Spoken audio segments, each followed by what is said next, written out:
John Lyly's proverb, "all's fair in love and war," hasn't resonated so much since he wrote it in his 1578 novel Euphues for no reason. A commander would be in a pretty difficult situation if they had to explain that they'd let an enemy inflict losses on them out of some abstruse sense of fair play. Still, for many people, there's some innate inclination to side with the underdog, so the smaller, less well-equipped army sometimes gets sympathy just for standing up to long odds. Unlike previous TopTenz videos, this one's not going to be merely stories of armies triumphing over adversity. Sometimes the little army will pull it off in the end, sometimes they will be defeated by overwhelming force. At least, that makes the cases a little less predictable. Another factor is that it won't merely be a matter of there being more troops on one side than the other. There are matters such as terrain, equipment, or morale complicating matters.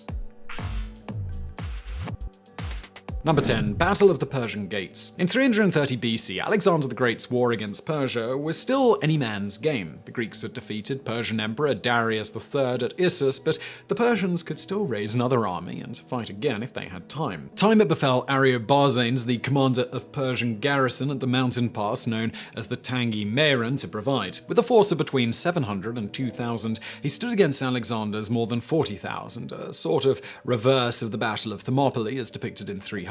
But it wasn't just a matter of numbers. Greek historians said that the Persian forces were so hastily assembled that many of them came to the battle unarmed. So the Persians turned to throwing rocks at Alexander's forces, armed themselves in a bolder manner, running up to the Greeks, pinning them to the ground, then confiscating their weapons.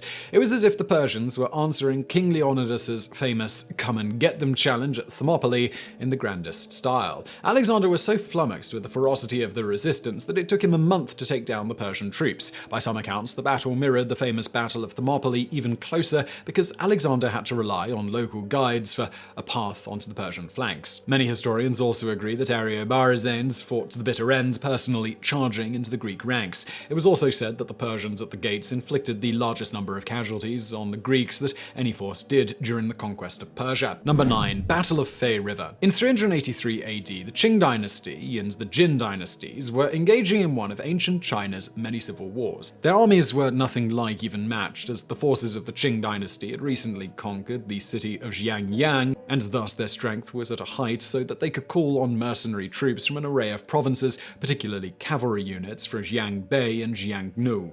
The reported numbers were that the Qing brought 870,000 soldiers to the banks of the Fei River for a confrontation, while the Jin brought 80,000, which surely exaggerates the Qing numbers, but nonetheless gives some idea of the overwhelming force brought to bear. Still, the Jin sent a message to Qing commander Fu Jiang that they intended to cross the river and do battle. Despite his overwhelming numbers, Fu Jiang turned to trickery. To ensure that the Jin army committed to crossing the majority, if not the entirety of their strength across the river instead of a token force, the Jin army would fall back and then launch an attack that trapped the main strength of their enemies against the river. The strategy turned out to be practically the definition of too clever for its own good. Fu Jiang's army being composed largely of foreign soldiers, there were extreme communication breakdowns as to where the units were supposed to retreat to.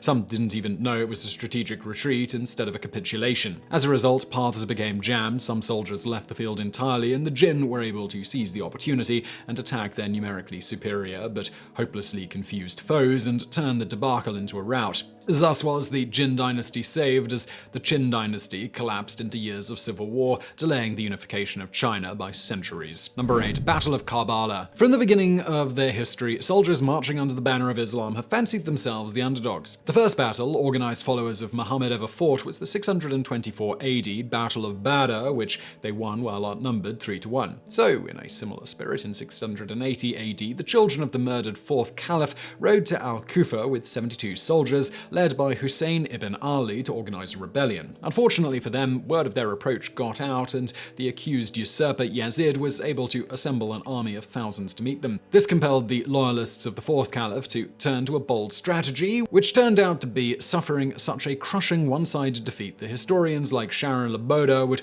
claim that it was less a battle than a massacre. Every man was killed, and every woman accompanying them became a prisoner. Hussein's head was delivered to Yazid. Still, history has been kind to the followers followers of the fourth caliph. Among the Shiite community, they are held up as holy martyrs, and both the site of the massacre and Hussein's tomb are pilgrimage sites. Number 7. Battles of Lcole Mill. Situated as it was in the timeline between the dramatic Revolutionary and Civil Wars, the War of 1812 tends to be overshadowed in American history. Yet it was one of the most momentous events in Canadian history.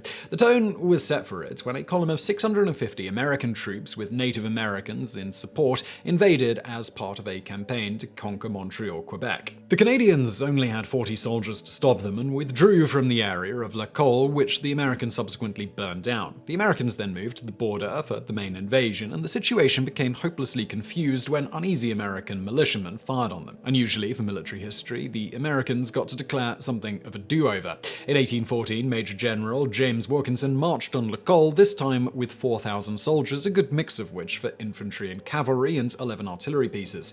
Initially, there were only 180 soldiers facing them, including a contingent of rocket troops, an experiment from the Napoleonic Wars. Even with 650 soldiers coming in reinforcement, the British were badly outnumbered. Like Fujian before him, Wilkinson attempted to be too clever for his own good and sent a 1,200-man flanking unit around the Brits. Unfortunately for them, bad weather and unfamiliarity with the terrain meant that the contingent were only able to put part of their artillery in place and allowed the British reinforcements to drive them back. The Canadians pressed their initiative, and although the US numbers pushed them back by the end of the battle, it was only after the artillery had fallen into Canadian hands and was damaged beyond repair. Thoroughly disheartened, Wilkinson retreated, and Canada was saved. Number 6. Retreat from Kabul. Afghanistan is known as the Graveyard of Empires, and this event begins in 1839 when it was earning that name. Fearing that the mountainous nation would fall into the Russian Empire, the British Empire sent roughly 18,000 soldiers to Kabul, many of them from India. Depending on who you asked, they were either invading the country or propping up the Shah.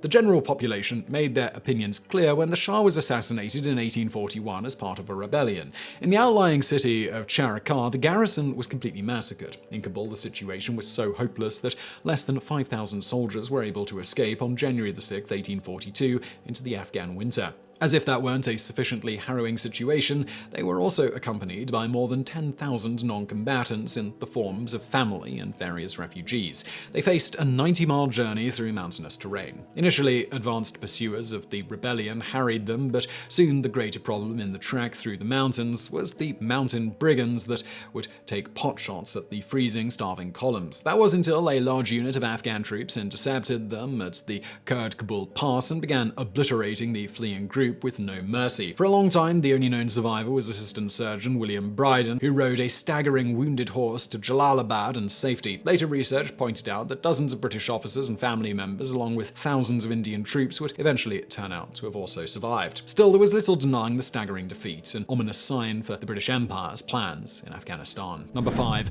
Battle of Lucas Bend. By far the best-known naval battle of the American Civil War was the clash of the USS Monitor and the CSS Virginia at Hampton Roads, since it was the first time in world history that two ironclad ships fought and supposedly made every other fleet obsolete. While the battle between the ironclads was technically a draw, the fact that the day before the Virginia had ruined two major wooden Union ships and crippled a third while barely being dented itself showed just how outmatched a wooden ship could expect to be by an ironclad. So take the first battle of the American Civil War, the January 11th, 1862 Battle of Lucas Bend in Missouri. That involved two Union ironclads, specifically the USS Essex and the USS St. Louis. The Confederates had 3 ships, and the best they could do was cotton-clad them, which amounted to having bales of cotton stacked on the ship, which sounds less like a form of armor and more like a fire hazard. Fortunately for the Confederates, the war was less than a year old at the time, and most Union Navy crews were still pretty green, so they were able to escape. However, within a few weeks, the ironclads would go on to prominent roles in the battles of Fort Henry and Fort Donelson,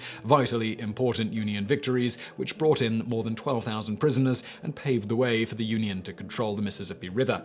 Both ships were severely damaged in the battles, but no one said that glory comes cheap. Number 4. Battle of Cherbourg. This conflict wasn't so much unfair because of seemingly disproportionate strength, and among naval battles of the American Civil War, it was unusual. It was fought between the Confederate ship Alabama and the Union ship Kearsarge on June 19, 1864, two ships which on paper had approximately equal armaments. The Alabama had been making a name for itself, raiding Union merchant ships, capturing capturing or sinking more than 60 of them in places as remote as South Africa. But when the Kearsarge caught it outside of France, it had been at sea nearly 2 years, and many components were in bad repair, particularly the boilers, which were suffering from saltwater damage. Throughout the battle, the Alabama gun crews landed hits with explosive shots that should have sunk the Kearsarge by themselves, particularly one which landed in the stern. But the gunpowder in the Alabama's shells had deteriorated from being at sea so long. As Captain Raphael Semmes put it, he should have won the battle in 10 minutes, but instead his ship went down. To add to the frustration over how unfair it was, a crowd of 19,000 French civilians gathered on the coast to watch the battle.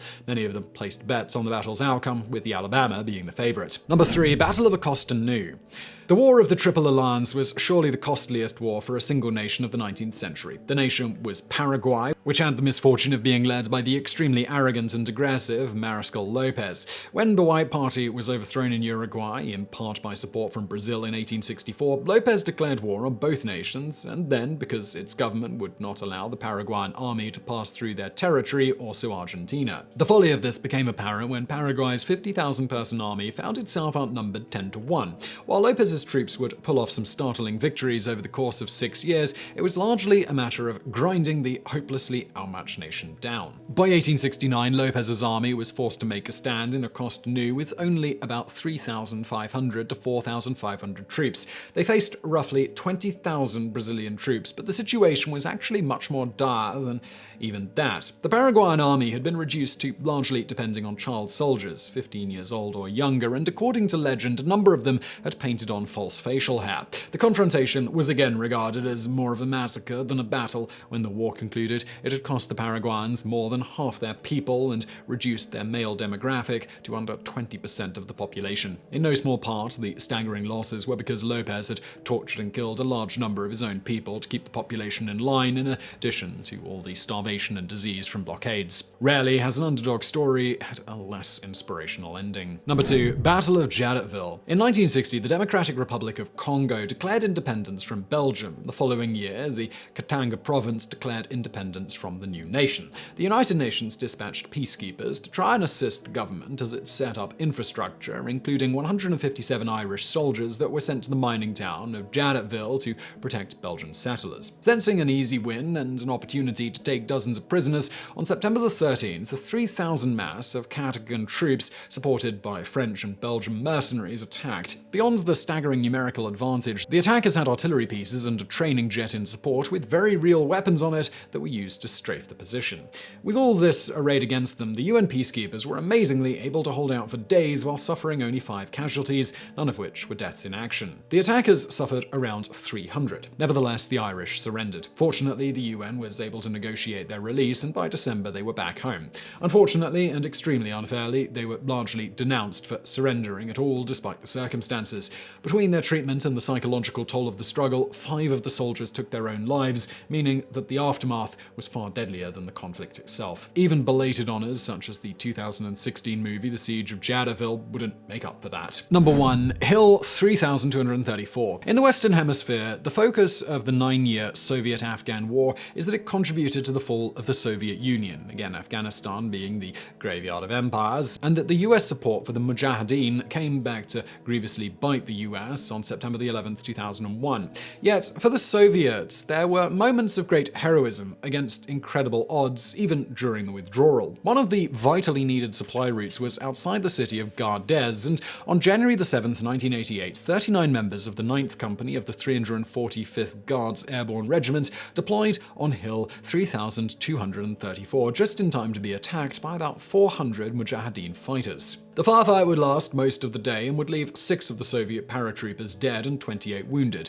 but they inflicted heavy casualties and lasted until they were reinforced by a reconnaissance platoon and able to successfully counterattack. 2 of the fallen would be given the honor of Hero of the Soviet Union. The battle would be commemorated with the 2005 film 9th Company, which a number of veterans criticized as being inaccurate and like Rambo. If veterans are going to be treated unfairly after a war, though, we've seen that there could be far worse ways. So I really hope you enjoyed that video. Please do hit that thumbs up button below and don't forget to subscribe, and I'll see you next time.